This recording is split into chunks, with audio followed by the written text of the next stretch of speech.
يا أمي أقطف دوما أحلى الزهر سار تعطر كل البيت تنتظر قدومك يا راتوں کو عیدیں نہیں منائی جاتی ہیں اسلام میں. اسلام کی عیدیں کب ہوتی ہیں؟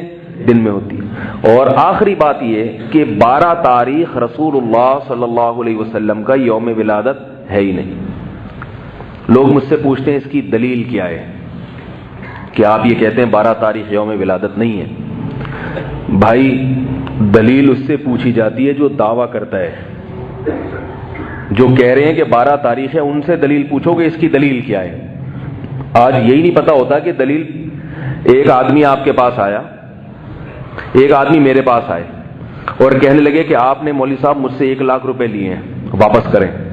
میں کہوں بھائی میں نے نہیں لیے. وہ کہے دلیل کیا ہے کہ آپ نے نہیں لیے ہے بھائی. وہ کہے اس کی کیا دلیل ہے کہ آپ نے نہیں لیے. اب میں دلیل تلاش کر رہا ہوں. میں 4 آدمیوں کو لے آیا کہ یہ 4 آدمی کہہ رہے ہیں میں نے آپ سے نہیں لیے. تو کہہ رہے جس وقت لیے تھے اس وقت یہ 4 موجود ہی نہیں تھے. پھر میں دوسرے 4 لے کر آیا, میں چوتھے 4 لے کر. ساری زندگی دلیل سے میں یہ ثابت نہیں کر سکتا. دلیل کا اصول یہ کہ جو دعویٰ کرے گا اس سے پوچھی جائے گی دلیل. ایک آدمی میرے پاس آ کے کہتا ہے کہ آپ نے 4 لاکھ روپے لیے ہیں. میں کہتا ہوں نہیں لیے. وہ کہہ رہے لیے ہیں. میں کہتا ہوں بھائی نہیں لیے. وہ کہتا ہے لیے. میں کہتا ہوں بتاؤ پھر کیا دلیل ہے, کون گواہ ہے تمہارے پاس؟ میں تو اقرار نہیں کر رہا. جب میں اقرار نہیں کر رہا تو پھر گواہ لے کر آؤ. اب میرا مطالبہ درست ہوگا. حدیث میں آتا ہے البینۃ علی المدعی والیمین علی من انکر. جو شخص دعویٰ کرتا ہے دلیل اس کے ذمے ہوتی ہے. بہت سے لوگ ہم سے پوچھتے ہیں کہ یہ جو قضائے عمری ہے اس کی دلیل کیا ہے. کہتے ہیں نا بھائی 20 سال نماز نہیں پڑھی تو اب قضائے عمری پڑھنا ضروری ہے. علماء کہتے ہیں نا, چاروں مذاہب کے علماء کہتے ہیں, حنفی بھی, مالکی بھی, شافعی بھی, حنبلی بھی, سارے 1400 سال میں جتنے بڑے بڑے فقہاء ہیں سب یہی کہتے ہیں کہ حتیٰ کہ علامہ ابن تیمیہ رحمۃ اللہ علیہ وہ بھی یہی کہتے ہیں کہ آپ کے ذمے بہت ساری نمازیں قضا ہو گئیں تو وہ پڑھے بغیر معاف نہیں ہوں گی. اب لوگ ہمیں پوچھتے ہیں کہ فلانے پروفیسر صاحب نے بیان کیا ہے, فلانے صاحب نے, انہوں نے کہا کہ قضا عمری کا اسلام میں کوئی تصور نہیں ہے. ہم کہتے ہیں تصور ہے, تو وہ کہتے ہیں اپنے مفتی صاحب سے پوچھو کہ اس کی کیا دلیل ہے, 20 سال کی نمازیں اگر ہو جائیں تو وہ بھی پڑھنا ضروری ہے. یہ بھی احمقانہ سوال ہے.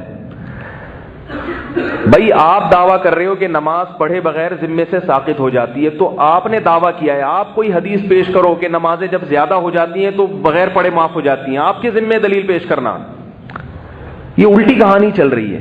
اس لیے میں یہ کہتا ہوں کہ اس دور میں تفقہ اور بصیرت نہیں ہے, علم ہے. علم کچھ حدیثیں پڑھ لیتے ہیں لیکن وہ دماغ میں جو گہرائی ہوتی ہے, عمق ہوتا ہے, حدیث کو سمجھنا وہ نہیں ہے.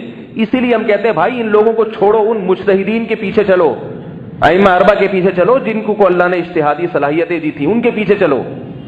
حدیث ان کے پاس بھی ہے, ان کے پاس بھی ہے.